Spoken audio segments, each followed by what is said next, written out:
A ver, gente, antes de que empiecen a quejarse a través de los comentarios, tal vez porque en la película no salía el Cíclope gritando su icónica frase, o porque no vieron a Poseidón salir del agua con su tridente, se la saca de las nalgas, tranquilos, respiren, ¿está bien? Hoy no venimos a contar si la película es una copia exacta del poema de Homero, porque les tengo una revelación de último minuto. Sí, tengo acá un secreto top tier. Christopher Nolan sabe leer. A lo mejor es una sorpresa enorme para mucha gente, pero él sabe perfectamente lo que dice la Odisea clásica y sabe que tú también lo sabes, hermano. Por eso, si vas al cine esperando una lección de literatura o piensas que va a ser una copia 1 a 1, te aconsejaría no ir al cine. Es la Odisea pasada por el filtro de un director cuya obsesión no son los monstruos marinos, sino la mente humana. Así que partamos de una regla básica. Una cosa es la Odisea de Homero, otra es la Odisea de Nolan, y otra muy diferente es la de Bob Esponja, recuperando la corona del rey Neptuno y con David Hasselhoff, ¿ok? Lo hiciste bien, Hasselhoff. Lo hiciste. Teniendo esa línea trazada, quedan advertidos. Van a haber spoilers, ya están avisados, guerra avisada no mata gente. Es por ello que este análisis parte de la siguiente premisa. La travesía de Odiseo jamás ocurrió en el mar, sino en el teatro de su propia culpa. Para entender la deconstrucción que hace la película, hay que entender primero el tablero. Y este tablero se mueve por las perspectivas de tres personajes puntuales que forman el eje de la historia. Uno es Odiseo, otro Penélope y el otro es Travis Scott.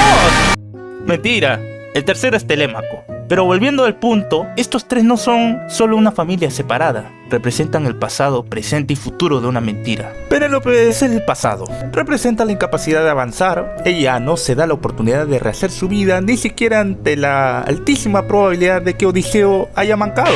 Es más, para evitar elegir a un nuevo pretendiente se pone a tejer un manto con la promesa de decidir cuando termine. Pero nuestra estimada amiga, noche tras noche, deshace lo tejido, avanza a un ritmo extremadamente lento, para que ese momento nunca llegue. Se podría decir que se encadenó a un fantasma y a la fe. La fe es lo más lindo de la vida. Telémaco es el futuro, pero un futuro bloqueado. Es el joven que creció sin el ejemplo ni el empujón de una figura paterna, como muchos de ustedes, estoy seguro. Lo que le impidió dar ese salto de madurez necesario para reclamar el trono.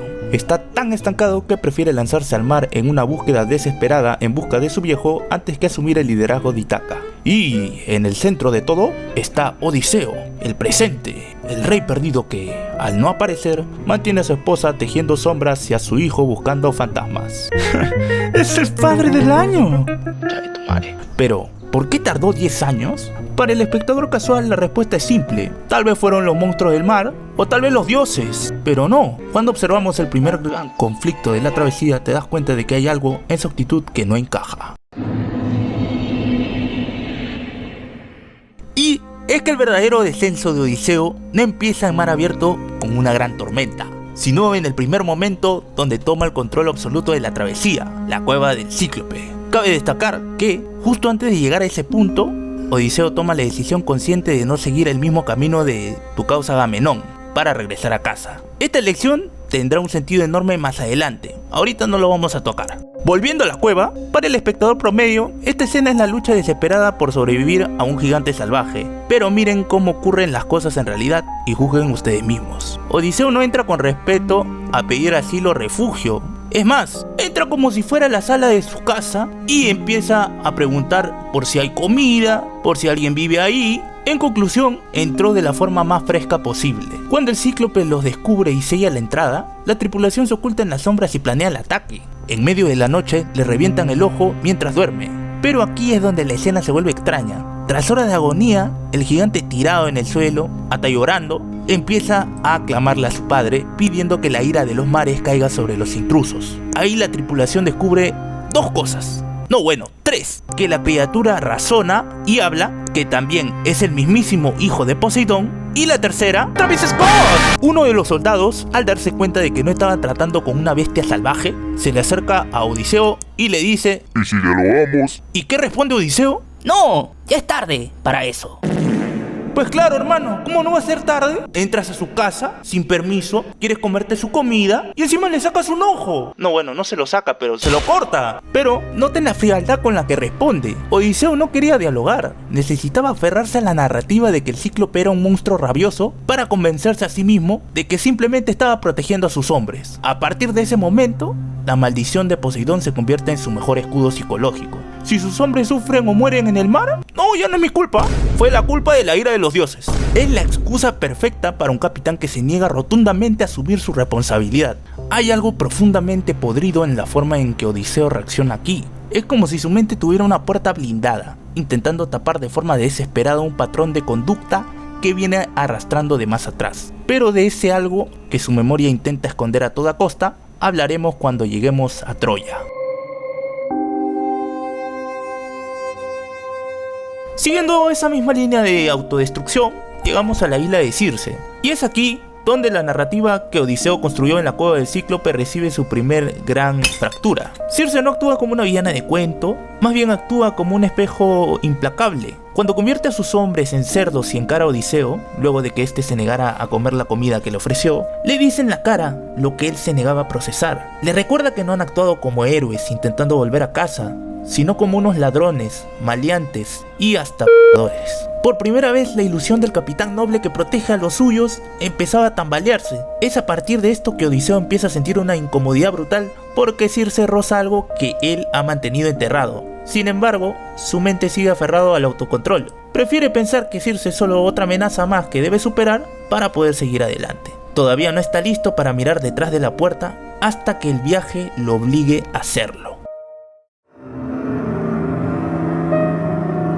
Llegamos probablemente a lo que podría considerarse la escena clave de la película, de hecho es una de mis favoritas, y que nos permite entender por dónde es que Nolan está apuntando a llevar la obra. Es la escena de las sirenas. El colapso total de su estructura mental ocurre precisamente en el momento de las sirenas, y es aquí donde por fin todas las piezas del rompecabezas encajan. Odiseo se ata al mástil como forma de desafiar a los dioses frente al futuro inevitable que enfrentaba él y su tripulación. Lo que jamás pensó es que este acto sería el desencadenante de todo lo que Odiseo se forzaba a no reconocer de sí mismo. Cuando uno de sus hombres le pregunta ¿qué se siente escuchar a una sirena?, Odiseo lo describe con estas palabras: demuestra que lo que más quieres es lo que menos puedes tener, y lo que menos puedes tener es lo que ya tenías y perdiste.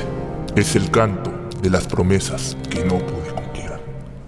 Parece homosexual. Las sirenas no le cantan ilusiones del futuro, no. Le gritan exactamente lo que su conciencia cochina ya no podía esconder, que él realmente no quería regresar a su casa. Y la razón es simple. A lo largo de la película nos mostraron diversos flashbacks del episodio en Troya y del ingenio que tuvo Odiseo para hacer entrar a sus tropas. Sin embargo, en todas las veces que él recuerda el suceso, no sabe explicar bien qué fue lo que sucedió. Siente que hubo algo que cambió su forma de ver las cosas, algo que no logra identificar, pero que lo persigue y que transformó por completo la visión sobre sí mismo. Muy en el fondo sabía que, en lo que sea que se había convertido tras lo vivido, ya no era alguien digno de ser amado por Penélope ni capaz de criar a Telémaco. Aquella noche en Troya no hubo victoria gloriosa, fue una carnicería cobarde. Odiseo, el brillante estratega, usó un símbolo de ofrenda y paz para colarse en la casa de un pueblo que le abrió las puertas. Cometió la peor de las traiciones. Saqueó, quemó y manchó sus manos con la sangre de los indefensos que confiaron. Y cuando entiendes esto, la cueva del Cíclope cobra aún más sentido.